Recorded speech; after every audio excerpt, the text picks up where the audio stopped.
আজকে আপনাদের সাথে আমার আম্মুর হাতের স্পেশাল গরুর ভুঁড়ি বা বট যেটাই বলেন না কেন সেই রান্নাটা আজকে শেয়ার করতে যাচ্ছি। তো চলেন, কি অবস্থা সবার, আশা করি সবাই খুব ভালো আছেন। দেখেন, আমি তো একটা গামলা ভর্তি হচ্ছে যে গরুর বট নিয়ে নিয়েছিলাম, আর এটা হচ্ছে সকাল সকাল ঘুম থেকে উঠে দেখি আমার আম্মু বাজার থেকে কিনে নিয়ে আসছিল। তো এগুলো পরিষ্কার করতে করতে তো বিকাল হয়ে গেছিলো, আর এখন যেহেতু রোজার টাইম, তো রান্নাবান্না তো বিকালবেলাই করে। তো এই যে আমি নিজে হাতে এগুলো সুন্দর করে পরিষ্কার করে ধুয়ে দিয়েছিলাম, আর আম্মু হচ্ছে এগুলো এবার জাল করে নিবে। তো এই গরুর বটটা হচ্ছে আগে থেকে একটু জাল না করে নিলে ভালোভাবে কাটা যায় না।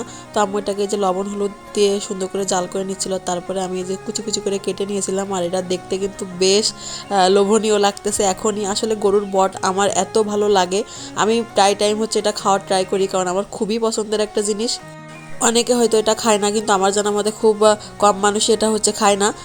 আর এদিকে দেখি যে আমার আম্মুর তো রান্নার প্রস্তুতি শুরু হয়ে গেছে। দেখেন, আম্মু প্রথমে তেলের ভিতর পেঁয়াজ, রসুন, আদা, শুকনা মরিচ এই চারটা জিনিস সুন্দর করে ভেজে নিচ্ছিল। তারপরে হচ্ছে এর ভিতর গরুর বটটা দিয়ে দেবে। আর এই রান্নাটা দেখতে কিন্তু আমার কাছে বেশ ভালো লাগে। আর ভিডিওতে দেখেন কালারটা কি সুন্দর আসতেছে, মাশাল্লাহ। আমার তো দেখে মনে হচ্ছে যে এখন আবারও খাই। এই যে আম্মু হচ্ছে মশলাটা একটুখানি নাড়িয়ে নিয়ে তারপরে এর ভিতর গরুর বটটা দিয়ে দিয়েছিল। আর এটা দেওয়ার পরে যখন হচ্ছে নাড়াচাড়া করতেছিল, তখন যেন কালারটা আরও বেশি সুন্দর আসতেছিল। এদিকে এটা কিছুক্ষণ এভাবে হচ্ছে মশলাটার সাথে নেড়ে নেড়ে সুন্দর করে একটু কষিয়ে নিচ্ছিল। আর এভাবে রান্নাটা করলে কিন্তু এই গরুর বটটা খেতে বেশ মজা লাগে, বেশ মানে অনেকটাই মজা লাগে। তো আর তারপর হচ্ছে আম্মু কিছুটা পরিমাণ পানি দিয়ে দিয়েছিল, এটা হচ্ছে একটু সেদ্ধ হওয়ার জন্য।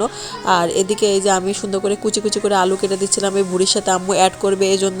আমার তো আম্মুর সাথে এসব কাজ টাজ করতে বেশ ভালো লাগে। আমি যখন আম্মুর কাছে আসি বা থাকি তখন আম্মুর সাথে চেষ্টা করি এভাবে টুকটাক কাজে হেল্প করার জন্য। আর এদিকে এই যে এর ভিতরে আম্মু হচ্ছে আলুগুলোও দিয়ে দিয়েছিল। আর আমার আম্মু রান্নার সময় হলুদটা একটু পরেই দেয়, বলে যে হলুদটা আগে দিলে সব কিছু হচ্ছে কড়াইয়ের সাথে লেগে যায়, ভালো করে নাড়াচাড়া করা যায় না। এজন্য আম্মু এই যে যখন এই পানিটা একটু কমে কমে আসতেছিল তখন হলুদ আর সাথে হচ্ছে কিছু বাটা মশলা দিয়ে দিচ্ছিল। আর এই বাটা মশলা দিয়ে সুন্দর করে কষিয়ে নিচ্ছিল।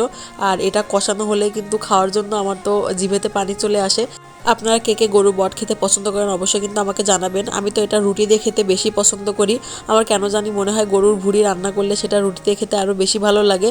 আর এটা যদি ভাজি করে খাওয়া যায় তাহলে তো ভাতের সাথে অনেক আরও বেশি জমে যায়। তো এদিকে দেখেন, দেখতে দেখতে কিন্তু আম্মুর কষানোটা প্রায় হচ্ছে শেষের দিকে। এবার তো আম্মু ঝোলের জন্য পানি দিয়ে দিবে। তো আম্মু আমাকে বলছিল যে দেখ কড়াইয়ে ওটা লেগে যাচ্ছে কিনা। আমি তো এদিকে এসে একটু মাতব্বারি করে নাড়াচাড়া করতেছিলাম। এর মধ্যে দেখি যে আম্মু কিছুটা পরিমাণ ঝোলের জন্য পানি দিয়ে দিল। আর এই যে এটা হচ্ছে রান্নার পরে ফাইনাল লুক, দেখতে কিন্তু মাশাল্লাহ অনেক বেশি সুন্দর আসছে।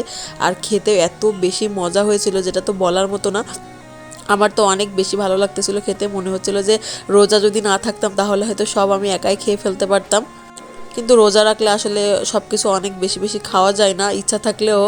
আর এদিকে এই যে আমি তো গরম গরম ভাত আর সাথে গরুর বটটা খাওয়ার জন্য যে প্রস্তুতি নিচ্ছিলাম, এটা খেতে যে কি পরিমাণে টেস্ট হয়েছিল আসলে আপনারা দেখলেই তো বুঝতে পারবেন।